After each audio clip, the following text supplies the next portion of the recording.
L'hôpital général des référents de Kinshasa va pousser un ouf de soulagement. La fondation La Colombe que dirige Amida Mwangaza Kamere a offert un groupe électrogène de 80 kVA.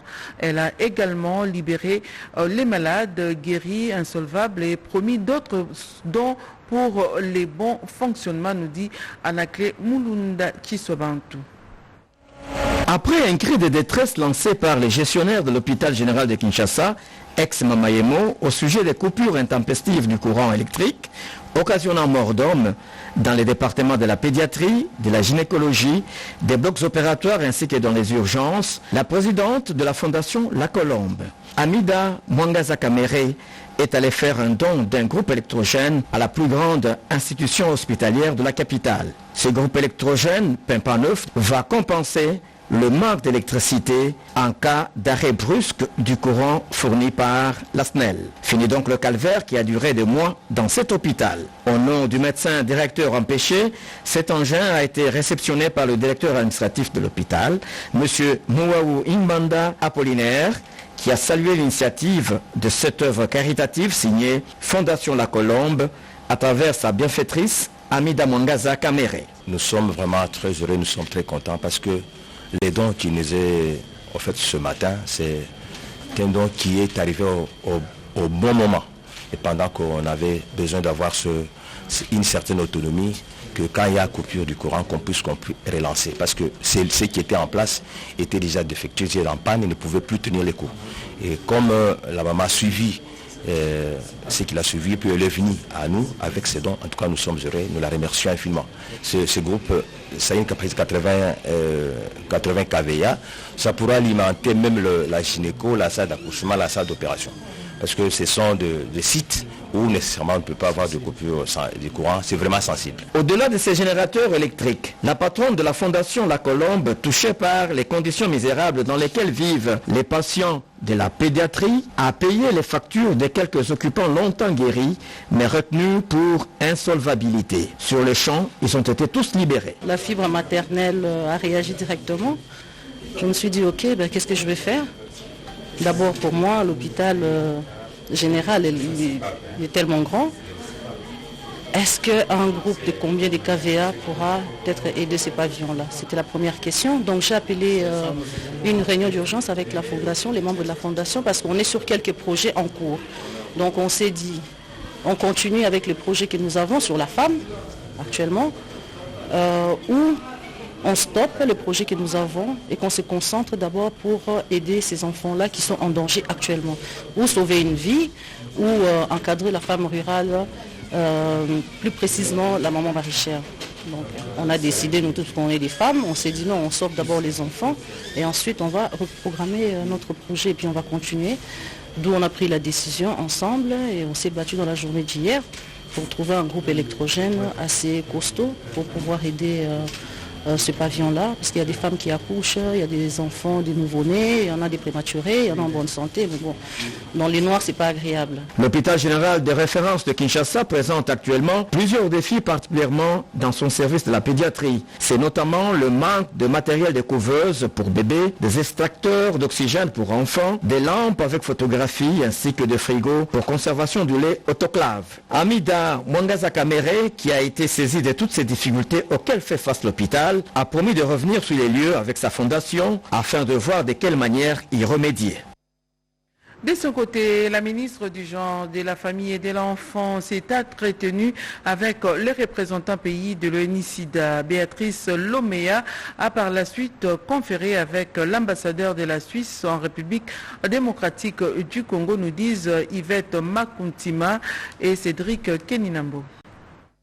Des discussions fructueuses avec les directeurs pays de l'ONU-SIDA qui se sont focalisés sur une question essentielle. Comment envisager la contribution de cette structure du système des Nations Unies dans la feuille de route du ministère du Genre, Enfants et Familles? Marc Saba, directeur pays de l'ONU-SIDA, a examiné cette question avec la ministre d'État, ministre du Genre, Enfants et Familles, Béatrice Lomea. Là-dessus, des propositions ont été faites sur les stratégies et moyens en disposition pour y parvenir. Nous avons exploré ensemble les stratégies et les moyens que nous pouvons mobiliser pour soutenir dans cette feuille de route. Nous avons également discuté sur comment le ministère peut donc soutenir le plaidoyer, la prise en compte des personnes vulnérables. La Pologne, un modèle d'intégration des femmes dans la vie associative. Madame l'ambassadeur de la RDC dans ces pays, Clémentine Chakembo, dans le cadre de visites de courtoisie, a pu soumettre à la ministre d'État ses propositions. Oui, en République de Pologne, le genre féminin est assez représenté dans les différents ministères, dans les différentes structures du Parlement polonais. Et ils sont déjà bien implantés dans les 30% de la représentation de la femme. La RDC a enregistré des avancées significatives dans la promotion de la femme, plus en termes de représentativité au sein des institutions publiques, 13% des femmes au sein du gouvernement et une bonne représentativité au sein de 2 chambres du Parlement. Évaluer les niveaux d'exécution de projets à caractère social, c'est ce qui a conduit la ministre des Affaires sociales, Rose Boyata, dans le Haut-Katanga. Explication avec Patience Djokemboyo Katuku. Au bas de la passerelle, un peu plus tard, dans la nuit à l'aéroport de la Loano, la ministre des Affaires sociales, Rose Boyata Mokanzu, a été accueillie par un comité restreint composé de cadres et militants de l'Union pour la démocratie et le progrès social UDPS. En tant que membre du gouvernement national, en séjour dans la ville qui préfère, Rose Boyata a débuté sa mission par le gouvernorat de la province du Haut-Katanga pour présenter ses civilités au gouverneur Jacques Kaboula, mais également lui faire part des projets à caractère social. Nous avons parlé autour de situations sociales qui se passent à Lubumbashi. Nous avons parlé des enfants de la rue. Nous avons des projets de construire des centres pour les récupérer, pour les encadrer, leur apprendre un métier. Et nous avons parlé aussi avec le gouverneur pour qu'il nous disponibilise de l'espace pour la construction des logements sociaux. Après les gouvernorats, la ministre des Affaires sociales a poursuivi sa ronde pour se faire une idée exacte des actions menées dans son domaine au niveau provincial auprès du ministre provincial des Affaires sociales, Joseph Sambi Boulanda, qui a fait un état de lieu de son secteur. Nous avons des infrastructures d'abord qui sont vieillissantes et d'ailleurs d'autres même spoliées. Cette visite d'inspection de la patronne des affaires sociales dénote de la volonté de celle-ci d'imprimer une nouvelle approche de gestion de ressources humaines et moyens techniques à sa disposition. Au ministère de l'Environnement, l'heure est au préparatif de l'atelier régional qui aura lieu du 3 au 6 mars prochain. Janine Ilungazaïna, vice-ministre de l'Environnement, a également procédé au lancement du fonds Okapi pour la conservation de la nature, nous dit Lopez Kakouba. Le lancement officiel du fonds Okapi pour la conservation de la nature en République démocratique du Congo a eu lieu le 13 février 2020 au Texaf Bilembo. La vice-ministre de l'Environnement et Développement durable, le docteur Jeanne Ilungazaïna, a pris part à cette cérémonie. Ces fonds a plusieurs missions, parmi elles la promotion du tourisme, la protection, la conservation et la gestion durable de l'environnement, des ressources naturelles et de la biodiversité. Peu avant, la vice-ministre de l'Environnement a également échangé avec les membres de la communauté des États d'Afrique centrale en vue de préparer l'atelier régional du programme James qui se tiendra du 3 au 6 mars prochain en RDC. Il s'agit de la surveillance de l'environnement pour la sécurité, une initiative de l'Union africaine adoptée par le chef d'État membre de l'Union africaine. Dans le cadre de ce programme, donc 2 consortiums ont été recrutés en Afrique centrale pour mettre ce programme, la mise en œuvre de ce programme. Les 2 consortiums, nous avons la SICOS, qui est à ce titre-là que je suis avec le collègue Georges, qui est le chef de ce programme au niveau de la SICOS. Donc il y a aussi l'autre consortium, c'est la GEOS, qui est Agence gabonaise d'études d'observation spatiale. C'est pour réunir toutes les institutions qui sont impliquées dans la production de données aérospatiales.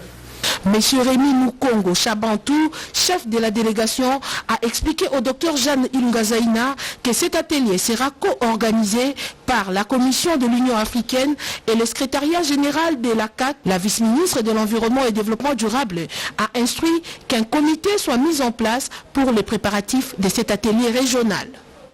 Restons dans la rubrique environnement où pour renforcer les services climatiques et hydrotechnologiques et améliorer la qualité des services par la modernisation des infrastructures, les agents de la Metelsat participent à cet atelier, nous dit Mireille Kumbu et Oscar Abidi. Cet atelier de renforcement des services climatologiques et hydrométéorologiques de la République démocratique du Congo rentre dans le cadre du renforcement institutionnel et réglementaire. À cela s'ajoute aussi la mise sur pied d'un cadre juridique et d'exploitation standardisé pour la fourniture des services de qualité à la navigation aérienne. 30 agents et cadres de la Metelsat sont formés dans les locaux de la Sénacof pendant 25 jours. Vous êtes buté à chaque fois à des difficultés. Beaucoup parmi vous ont parfois raté des missions tout simplement parce qu'ils ne maîtrisaient pas l'outil informatique. Donc vous n'êtes pas venu ici pour avoir tout simplement des papiers que vous allez brandir, mais c'est pour acquérir des connaissances qui vous permettront de vous défendre, de pouvoir utiliser à bon escient cet outil informatique et de pouvoir vous en servir dans vos tâches quotidiennes.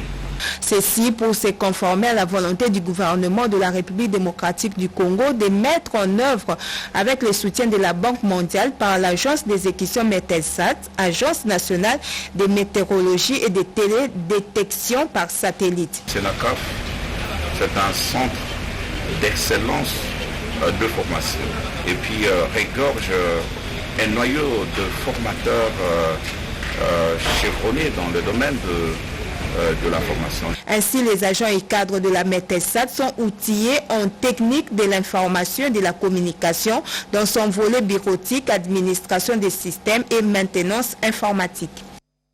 La sécurité dans l'Est de la République démocratique du Congo préoccupe les jeunes ressortissants de cette partie du pays. Ces derniers ont rencontré le président du CENSA, Joseph Olengankoy, pour lui faire part de leur inquiétude. Un reportage de Jean-Pierre Ndolo Demazou.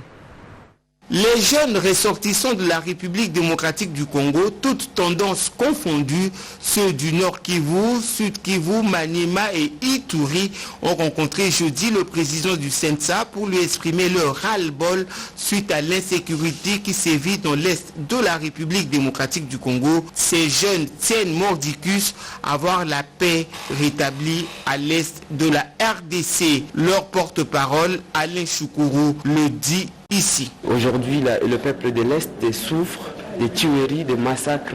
Et vous imaginerez qu'on est en train de tuer avec des haches, avec des couteaux, tout ça. Alors on s'était dit qu'on en a maintenant ras-le-bol.